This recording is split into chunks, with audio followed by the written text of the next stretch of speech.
L'administrateur maire est nommé par décret présidentiel. Et dans ce décret, nous avons vu des signatures. Il y a la signature du président de la République, il y a la signature du Premier ministre, il y a la signature du ministre de l'Intérieur. Et il y a des individus qui délibérément ont quitté Brazzaville dans un véhicule bien immatriculé pour une mission bien connue qui n'était autre que d'aller agresser les agents mis en mission par le ministre des Affaires foncières, le ministre d'État. Ces agents avaient pour mission d'aller tracer le terrain qui doit abriter le lycée. Ayant appris cette information, ces bandits ont quitté Brazzaville sous l'autorisation de leur commanditaire pour Kélé, afin d'empêcher que cette mission ne se réalise. Et dès qu'ils arrivent à Kélé, n'ayant pas eu la possibilité de rencontrer les agents envoyés par le ministre d'État, ils se sont en pris au maire et l'ont tabassé devant tout le monde, au vu et au su de tous. Notable, la population à Kélé, et bien ici le maire. Le Congo, c'est un pays de droit. Le président de la République a toujours prôné la paix. Il a toujours prôné la paix.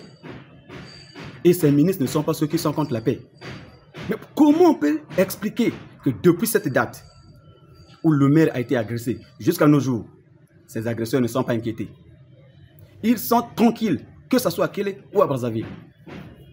Ils règnent en maître. Ils donnent l'impression d'avoir conquis un territoire. Et cela nous interpelle. Il n'y a pas longtemps, on a vu un capitaine qui a agressé une maman. L'affaire n'a pas été bien appréciée de tout le monde. Même le procureur de la République a interpellé le capitaine. Aujourd'hui, je crois que le capitaine doit être en prison. Mais pourquoi ces bandits qui ont agressé le maire ne sont pas inquiétés? Pourquoi ces bandits sont libres dans la vie? Et d'ailleurs, j'ai même appris qu'ils sont en train de négocier à rencontrer le président de la République. Pour dire quoi? Ils veulent rencontrer même le Premier ministre. Nous voulons que la justice fasse son travail. Que le gouvernement prenne ses responsabilités. Le maire qui est là doit être couvert par la loi. Si ces bandits ne sont pas interpellés, si ces bandits ne sont pas arrêtés, c'est comme pour dire que chacun est libre à Kélé de faire sa loi. Ce qui n'est pas normal dans un état de droit comme le Congo. Nous demandons au président de la République, au Premier ministre, au ministre de la Justice et à tous ceux qui ont la compétence, sans oublier le ministre de l'Intérieur, de faire valoir la justice congolaise. Que ces bandits soient interpellés, que ce soit la population ou les autres autorités, sachent que l'État est là pour nous protéger tous. On ne peut pas laisser un tel crime passer inaperçu. Les ndjobistes ne sont pas hors la loi. Vous êtes ndjobiste, oui. Mais si vous bravez la loi, la justice doit faire son travail. Que vous soyez ndjobiste, que vous soyez notable, que vous soyez je ne sais pas qui. Si vous allez contre la loi, vous devez être interpellé. Le ndjobi n'est pas au-dessus de la loi. La notabilité n'est pas au-dessus de la loi. Chacun a ses responsabilités. Donc, si vous bravez la loi, peu importe qui vous êtes, vous devez être interpellé. Nous interpellons le ministre Mboulou, le ministre de l'Intérieur. Votre collaborateur est agressé, tapé en public.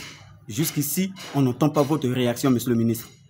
Que vous fassiez en sorte que les agresseurs de monsieur le maire soient interpellés, arrêtés. Sinon, à Kélé, il y aura des soulèvements. Si jusqu'aujourd'hui, Kélé est calme, parce qu'on entend la réaction du gouvernement. Et si le gouvernement ne réagit pas, ça ne va pas nous arranger. La situation qui date de février, aujourd'hui nous sommes en mars, on tend vers un mois que la situation s'est passée. Et jusqu'ici, c'est lettre morte. On ne comprend plus rien. Interpeller ces bandits pour que la paix règne à Kélé encore.